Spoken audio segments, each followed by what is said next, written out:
Hello everyone, welcome to my YouTube channel. मैं आलोक वर्मा, प्रवक्ता भूगोल। पीजीटी का पेपर आगे बढ़ गया है और संभवतः टीजीटी का भी आगे बढ़ ही जाएगा, लेकिन आप लोग लगातार पढ़ते रहिए, मेहनत करते रहिए। UP TGT, DSSC, RPSC, BPSC, इन सब का ज्योग्राफी का एग्ज़ाम जब भी हो, आप मेहनत अभी से करते रहें, प्रैक्टिस अभी से करते रहें, लगातार पढ़ेंगे तभी सफलता आपको मिलेगी। ठीक है, यहाँ पर भूगोल के अच्छे प्रश्न हैं।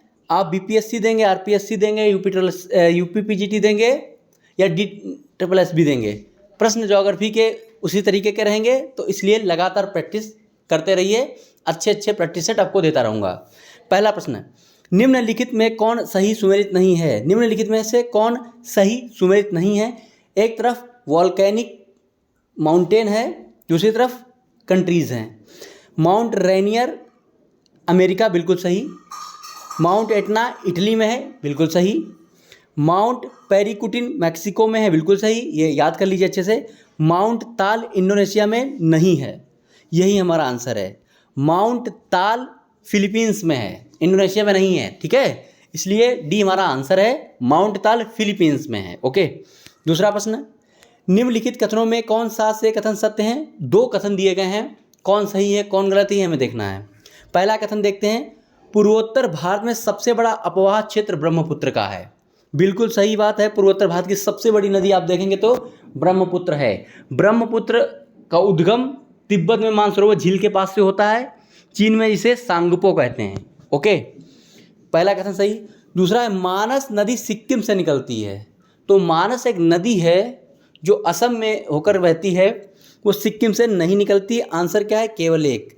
मानस नदी तिब्बत और अरुणाचल प्रदेश से कई धाराओं से मिलकर के फिर भूटान होकर के फिर इंडिया में आती है, तो सिक्किम से नहीं निकलती, इसलिए दूसरा गलत था। केवल एक हमारा आंसर यहाँ पे सही है, ए। तीसरा प्रश्न, जेट स्ट्रीम के बारे में कौन सा कथन गलत है? जेट स्ट्रीम को बहुत अच्छे से पढ़ लीजिएगा, प्रश्न आए गलत ना हो आपका। एक गलत कथन है, आपको पकड़ना है। यह घुमावदार मोड़ों में गति करती है, बिल्कुल सही। यह सर्पिलाकार ऐसे चलती है, बिल्कुल सही है। यह पश्चिम से पूर्व की ओर गति करती है, जेट स्ट्रीम, बिल्कुल सही, ये भी बात सही है। यह समताप मंडल में गति करती है, ये बात गलत है। यह समताप मंडल में गति नहीं करती है, यही हमारा आंसर है, क्योंकि जेट स्ट्रीम समताप मंडल में नहीं, क्षोभ मंडल में चलती है, क्षोभ मंडल में। ठीक है।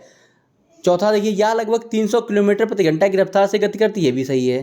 3 सही है, सी गलत था, सी हमारा आंसर है। ओके, चौथा प्रश्न, निम्नलिखित में से कौन सही सुमेलित नहीं है?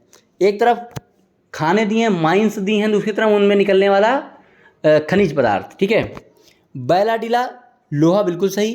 बैलाडीला छत्तीसगढ़ में है, जो एशिया की एक बड़ी यंत्रीकृत खान है, मतलब मशीनों द्वारा पूरा कार्य होता है। जादूगोड़ा अब्रक, बिल्कुल गलत। खेतड़ी तांबा राजस्थान, बिल्कुल सही। कोलार कर्नाटक सोना, बिल्कुल सही। आंसर क्या है? बी। जादूगोड़ा झारखंड की खान है, यहाँ पर अब्रक नहीं यूरेनियम मिलता है। ठीक है, जादूगोड़ा में यूरेनियम आपको मिलेगा, बी हमारा गलत था, यही हमारा आंसर है। अगला प्रश्न, पांचवा, विली विली किस प्रकार का तूफान है? बहुत अच्छे से आप परिचित होंगे इसके बारे में। विली विली किस प्रकार का तूफान है? तो ऑप्शन आपके समक्ष है, आंसर क्या होगा? उष्णकटिबंधीय तूफान, यानी यह एक उष्णकटिबंधीय चक्रवात है विली विली। और ये कहाँ पर आता है? ये ऑस्ट्रेलिया के पश्चिमी साइड में चक्रवात आता है, जिसे विली विली कहते हैं ऑस्ट्रेलिया में। ठीक है, सी हमारा आंसर है। छठा प्रश्न, निम्नलिखित में से कौन विश्व का सर्वोच्च शांत ज्वालामुखी है? यहाँ पर पूछा गया सिर्फ शांत नहीं, शांत ज्वालामुखियों में भी सर्वोच्च मतलब ऊंचा सबसे कौन सा है? फ्यूजियामा जापान का है, ये भी एक शांत ज्वालामुखी। क्राकाटोआ भी शांत है। तो यहाँ पर सर्वोच्च विश्व का शांत ज्वालामुखी पूछा गया, सर्वोच्च एकांकागुआ, आंसर डी हमारा है। माउंट एकांकागुआ दक्षिण अमेरिका महाद्वीप की सबसे ऊंची चोटी है, जो एंडीज पर्वत में पाई जाती है। वही माउंट एकांकागुआ विश्व का सर्वोच्च शांत ज्वालामुखी है, डी हमारा आंसर है। सातवां प्रश्न, जब ज्वालामुखी के मुख का विस्तार अत्यधिक हो जाता है तो उसे कहते हैं?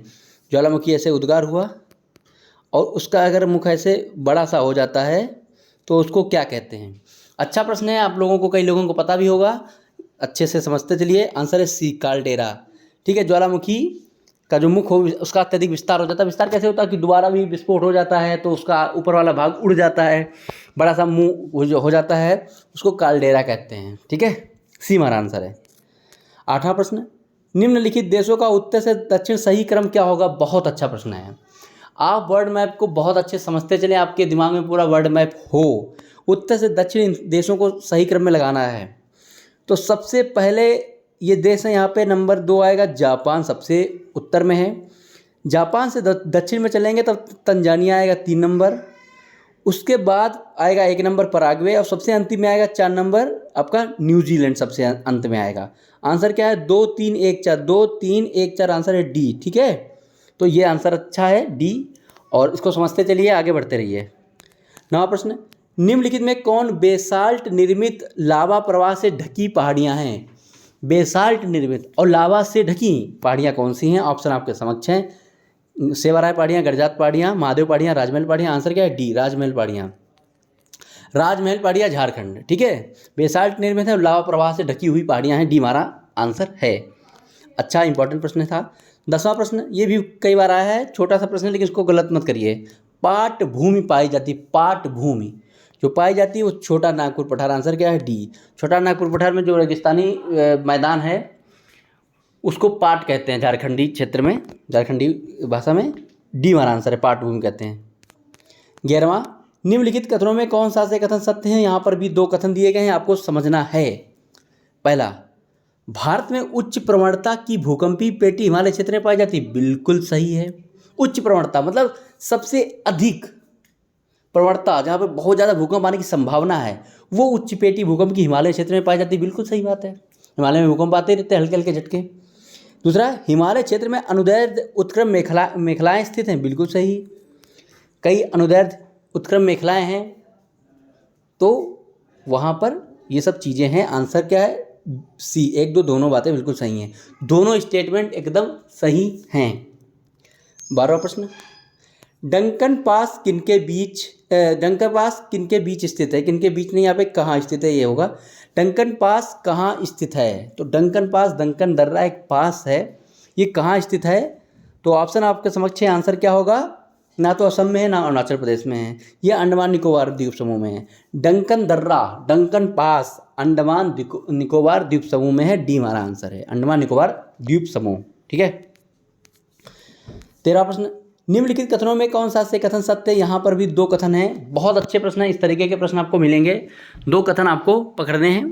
पहला, दूध सागर जलप्रपात गोवा राज्य में पश्चिमी घाट के बीच भगवान महावीर अभ्यारण्य और मोल्लेम राष्ट्रीय उद्यान में स्थित है। थोड़ा सा टफ कह सकते हैं इसको, लेकिन समझते चलिए, बिल्कुल सही बात है। पहला स्टेटमेंट बिल्कुल सही है। जो आपने दूध सागर जलप्रपात देखा होगा, कई पिक्चरों में देखा है कि ट्रेन गुजर रही होती है, ऊपर से तो पानी दूध जैसा गिर रहा होता है, वही वाला दूध सागर जलप्रपात या क्षीर सागर जलप्रपात है। वो गोवा राज्य में है, पश्चिमी घाट के बीच भगवान महावीर अभ्यारण्य और मोल्लेम राष्ट्रीय उद्यान में स्थित है, बिल्कुल सही। दूसरा, यह प्रताप जलप्रपात मांडवी नदी पर बना है, ये भी बात बिल्कुल सही है। आंसर क्या है? सी। 1 2 दोनों बातें बिल्कुल सही हैं, आंसर हमारा सी है। 14वां प्रश्न है, तमिलनाडु के पूर्वी तट पर अधिक वर्षा होती है। तमिलनाडु में वर्षा कैसे होती है? जो हमारा दक्षिण पश्चिम मानसून है, इससे वहाँ वर्षा नहीं होती है। ठीक है, क्योंकि वहाँ पर विभिन्न पहाड़ियाँ हैं, सेवाराय, जावड़ी, कई पहाड़ियाँ हैं जो समानांतर उसके पड़ जाती हैं, इसलिए हवा आगे निकल जाती, बरसात नहीं करती है। तमिलनाडु के पूर्वी तट पर वर्षा होती जाड़े में, और वो किससे होती? लौटते हुए मानसून से, उसको कहा जाता है उत्तरी पूर्वी मानसून। आंसर हमारा सी है। लौटते हुए मानसून आप कहिए या उत्तरी पूर्वी मानसून कहिए, इससे तमिलनाडु में वर्षा होती है, सी आंसर है। 15वां प्रश्न, निम्नलिखित कथनों में कौन सा से कथन सत्य हैं? यहाँ पर भी 2 कथन हैं, आपको विचार करना है, समझना है। कोई भी प्रश्न होता है उसको बहुत सीरियसली पढ़ करके आप हल करा करिए। देखिए, नंबर 1, भारत में चाय की खेती सिर्फ पूर्वोत्तर राज्यों में होती है। यहाँ पे सिर्फ लिखा है, जिसमें सिर्फ और केवल लिखा हो उसको थोड़ा बहुत सीरियस पढ़ लिया करिए। भारत में चाय की खेती सिर्फ पूर्वोत्तर राज्यों में होती है, बिल्कुल गलत बात। भाई, भारत में चाय पूर्वोत्तर राज्यों में सबसे ज़्यादा होती है, ये हम मानते हैं, खूब होती है, लेकिन साउथ इंडिया में भी चाय थोड़ी होती है, कर्नाटक, नीलगिरी क्षेत्र में, इसलिए सिर्फ पूर्वोत्तर भारत कहना गलत बात है। पहला तो गलत हो गया। दूसरा, भारत में लाल चंदन शेषाचलम पहाड़ियों पर पाया जाता है, बिल्कुल शेषाचलम की पहाड़ियों में लाल चंदन पाया जाता है। केवल 2 सही, आंसर क्या है? बी। दूसरा स्टेटमेंट सही है, पहला गलत है, आंसर है बी। ओके। 16वां प्रश्न, भारत में एशिया का बृहत्तम तेल शोधन कारखाना कहाँ है? पूरे एशिया का सबसे बड़ा तेल शोधन कारखाना कहाँ पे? प्राइवेट है, रिलायंस इंडस्ट्रीज़ का है। आंसर क्या है? जामनगर। गुजरात के जामनगर में पूरे एशिया का सबसे बड़ा तेल शोधन कारखाना है। डी हमारा आंसर है। 17वां, निम्नलिखित में कौन सा पेपर विनिर्माण उद्योग के लिए जाना जाता है? 4 शहर दिए गए हैं, 4 सिटीज़ दी गई हैं। कौन कौन पेपर कागज़ निर्माण के लिए जानी जाती हैं, ये आपको पकड़ना है। यमुनानगर हरियाणा बिल्कुल सही है, पेपर बनता है वहाँ। रायगढ़ में भी पेपर बनता है, बल्लालपुर में पेपर बनता है। सतना जिला मध्य प्रदेश में पड़ता है, यहाँ पर सीमेंट बनती है। सतना में सीमेंट बनती है, इसलिए 4 हटा दीजिए, 1 2 3 बिल्कुल सही है। हमारा आंसर है डी 1 2 3।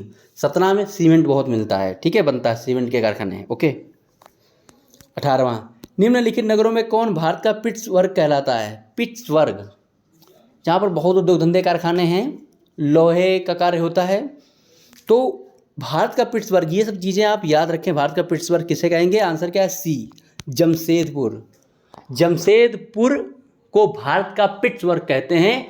एक प्रश्न मैं आपको छोटा सा दे रहा हूँ, अगर आप भूगोल के अच्छे स्टूडेंट, आपकी अच्छी तैयारी, तो आप कमेंट में मुझे ज़रूर बताएं कि जमशेदपुर किस नदी पर बसा है। सिर्फ एक छोटा सा प्रश्न, जमशेदपुर किस नदी पर बसा है? एक छोटा सा कमेंट करने का कष्ट करें।